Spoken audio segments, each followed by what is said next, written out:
नमस्कार दोस्तों, स्वागत है आपका हमारे यूट्यूब चैनल में। आज की इस वीडियो में हम बात करेंगे अप्रेंटिस के बारे में। दोस्तों, यदि आप आईटीआई, डिप्लोमा या इंजीनियरिंग स्ट्रीम से बिलोंग करते हैं तो आप ये ज़रूर जानते होंगे कि अप्रेंटिस क्या होती है। अब बात ये आती है कि आज के हमारे जो क्वेश्चंस हैं, जो आपके माइंड में जो क्वेश्चन उठ रहा है कि हमें अप्रेंटिस क्यों करना चाहिए। यदि मैंने आईटीआई, इंजीनियरिंग या डिप्लोमा कर लिया है तो हमें अप्रेंटिस क्यों करना चाहिए। अप्रेंटिस करने के बेनिफिट्स क्या हैं कि मैं अप्रेंटिस करूं, और अप्रेंटिस अगर मैं करता भी हूं तो मुझे कहां से अप्रेंटिस करना चाहिए। टाइम पीरियड अप्रेंटिस का कितना टाइम होता है कि मुझे कितने टाइम में अप्रेंटिस करना, उसका टाइम पीरियड कितना होता है, क्या सैलरी मिलती है या स्टाइफंड मिलता है अप्रेंटिस में, और साथ ही साथ मेरे सजेशंस कि आपको अप्रेंटिस करना चाहिए या नहीं करना चाहिए। तो चलिए फ्रेंड्स, वीडियो स्टार्ट करते हैं। यहाँ पर अप्रेंटिस जो होती है वो आईटीआई, डिप्लोमा और इंजीनियरिंग कैंडिडेट के लिए अप्रेंटिस होती है। साथ ही साथ कुछ ग्रेजुएशन पोस्ट के लिए भी अप्रेंटिस होती हैं, बट वो सिलेक्टेड इंस्टीट्यूशंस में होती है, साथ ही सिलेक्टेड सेक्टर्स में होती हैं। अब यहाँ पर क्वेश्चन ये आता है क्या क्या हमें अप्रेंटिस हमारे लिए अच्छी है या नहीं, यानी हमें उसमें करना चाहिए, क्योंकि अगर हम अप्रेंटिस करते हैं तो हमारा टाइम जाता है, तो हमें करना चाहिए नहीं। तो मैं कहूँगा यस, आपको अप्रेंटिस करना चाहिए, क्योंकि फ्रेंड्स अप्रेंटिस करने से आपके बहुत सा नॉलेज बढ़ता है, जो हम डिस्कस करेंगे आगे कि आपके अप्रेंटिस करने से क्या क्या बेनिफिट्स हैं। तो फ्रेंड्स, अब हम बात करते हैं कि बेस्ट अप्रेंटिस के एस्टेब्लिशमेंट, जहाँ से अप्रेंटिस करते हैं उसको एस्टेब्लिशमेंट कहा जाता है। तो ऐसे कौन कौन से सेक्टर्स हैं उनके बारे में हम बात कर लेते हैं। तो सबसे पहले नाम आता है बीएचईएल, जो कि बेस्ट अप्रेंटिस सेक्टर्स में कहलाया जाता है। इसरो, डीआरडीओ, बेल, आरएससी यानी regional science centre, NCSM, national council for state museum और साइंस म्यूजियम, यहाँ पर electricity board, PSU, Hindustan aeronautics limited, HAL, national museum, Indian railway, इन सभी जगह से आप अप्रेंटिस कर सकते हैं। फ्रेंड्स, आपके मन में अगर कोई डाउट हो हमें कमेंट करके ज़रूर बताइएगा। ट्विटर, टेलीग्राम, यूट्यूब पर आप हमारे चैनल के अबाउट पेज पर जाकर भी, साथ साथ वीडियो के डिस्क्रिप्शन बॉक्स में जाकर भी इन सभी की लिंक प्राप्त कर सकते हैं और हमें कमेंट कर सकते हैं। अब फ्रेंड्स, जो मेन टॉपिक है कि अप्रेंटिस करने के क्या बेनिफिट्स होते हैं, तो अप्रेंटिस करने के बेनिफिट्स के बात कर लेते हैं हम।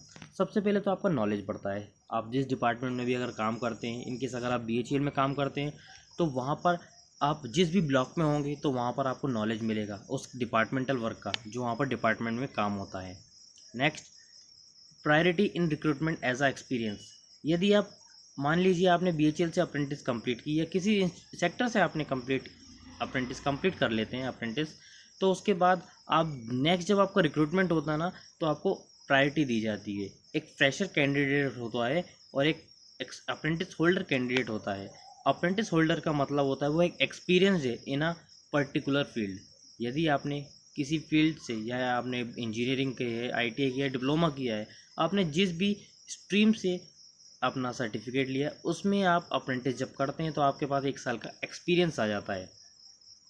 मशीन्स का नॉलेज, यदि आप मशीन से आप बिलोंग करते हैं, किसी भी मशीन से, क्योंकि कोई सी भी अगर सिस्टम भी आप यूज़ कर रहे हो तो मशीन्स में and A to Z machine जो होती हैं आपको उसका नॉलेज होता है, जो जो आप मशीन ऑपरेट करते हो। यदि आपके पास एक भी मशीन का अगर एक्सपीरियंस आ जाता है तो आपके लिए आगे रिक्रूटमेंट में बहुत बेनिफिट जाता है। प्लस स्टाइफंड आपको ज़रूर मिलता है, चाहे आईटीआई कैंडिडेट हो, चाहे डिप्लोमा कैंडिडेट हो। साथ ही साथ अगर इंजीनियरिंग कैंडिडेट हो तो उनको भी स्टाइफंड ज़रूर मिलता है, जो कि एक प्लस पॉइंट है। अब बात की जाए अप्रेंटिस में करियर का क्या एक्सपीरियंस होता है, तो फ्रेंड्स यदि आप अप्रेंटिस करते हैं तो उसमें आपको बहुत कुछ सीखने को मिलता है। आपकी जो ट्रेड होती है, आपकी जो स्ट्रीम है, आपका जिसमें आपने डिप्लोमा किया है, उसका जो आपका नॉलेज होता है वो बहुत पॉलिश होता है, आप उसको और अच्छा बना सकते हैं। साथ ही साथ आपको सीखने के लिए बहुत होता है, क्योंकि अप्रेंटिस लाइफ बहुत बड़ी होती है। हम उसको इतना छोटा भी नहीं कहेंगे, क्योंकि उसका जो ड्यूरेशन होता है वो 1 साल का होता है और आप उसमें लगभग बहुत ज़्यादा सीख सकते हैं। फ्रेंड्स, अभी भी आपसे रिक्वेस्ट करूँगा, यदि कोई क्वेश्चंस आपके माइंड में आ रहा हो तो आप हमें ट्विटर, टेलीग्राम और यूट्यूब पर कमेंट करके भी क्वेश्चन पूछ सकते हैं। और फ्रेंड्स, सबसे मेन पॉइंट जो होता है वो आपका कोई भी चार्जेस नहीं होता यदि आपके द्वारा किसी इक्विपमेंट को डैमेज हो जाए। ये मान लीजिए यदि आप किसी सेक्टर्स में काम कर रहे हैं अप्रेंटिस में और कोई डिवाइस ख़राब हो जाती है, तो उसका आपको कोई चार्ज नहीं देना होता है, क्योंकि वो आपका ट्रेनिंग पीरियड है और ट्रेनिंग पीरियड में गलतियाँ होती रहती हैं। और फ्रेंड्स, सबसे बड़ा टॉपिक इसमें आता है कि आप एक्सपर्ट के द्वारा different different tools, software, drawing और जॉब के द्वारा जॉब पर काम करने को मिलता है। साथ ही साथ आपके जो सीनियर्स होते हैं, जो वहाँ पर बोला जाता है, वहाँ पर जो टीचर्स होते हैं वो आपको बहुत अच्छे से गाइड करते हैं, ट्रीट करते हैं, जिनसे आपको नॉलेज और अच्छा होता है। साथ ही साथ आपको किसी भी प्रकार का कॉस्ट नहीं देना होता है ट्रेनिंग का, जो कि एक्सपर्ट के अंदर अगर आप काम करते हैं। और फ्रेंड्स, अप्रेंटिस के मैक्सिमम प्रॉफिट है, लॉस कुछ नहीं है इसमें।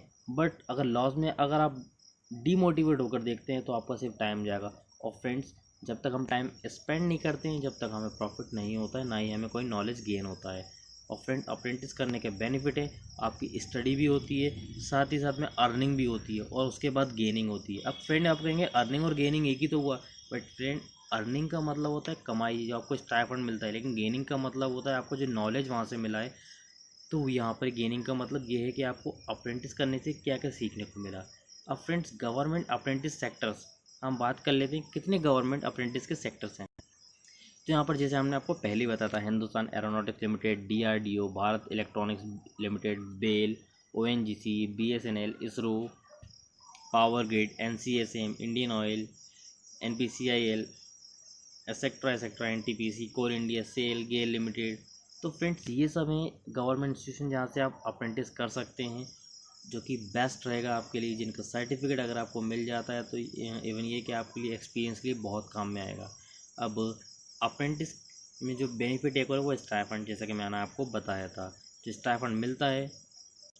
दोस्तों, अभी तक आपने हमारा चैनल सब्सक्राइब नहीं किया है तो प्लीज़ इसको सब्सक्राइब कर लीजिए। और फ्रेंड्स, अभी जो स्टाइपेंड जो रहता है इंजीनियरिंग अप्रेंटिस के लिए, वो लगभग 5,000 से 20,000 के बीच में रहता है। वो डिपेंड करता है आप किस सेक्टर से अप्रेंटिस करते हैं। डिप्लोमा अप्रेंटिस के लिए जो स्टाइपेंड रहता है वो 10,000 से 15,000 तक रहता है। साथ ही साथ जो ITI अप्रेंटिस करते हैं उनके लिए स्टाइपेंड जो रहता है वो 5,000 से 8,500 के बीच में रहता है।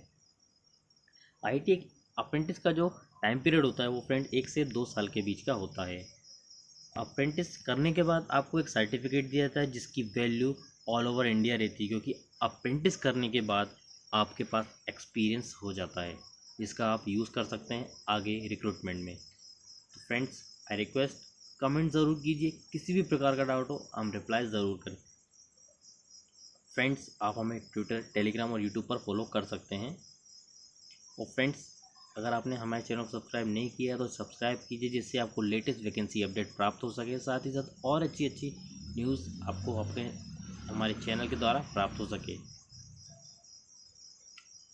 फ्रेंड्स, हमें सपोर्ट कीजिए, मोटिवेट कीजिए, सब्सक्राइब कीजिए और शेयर कीजिए। यदि आपको वीडियो पसंद आया तो वीडियो को लाइक ज़रूर कीजिए।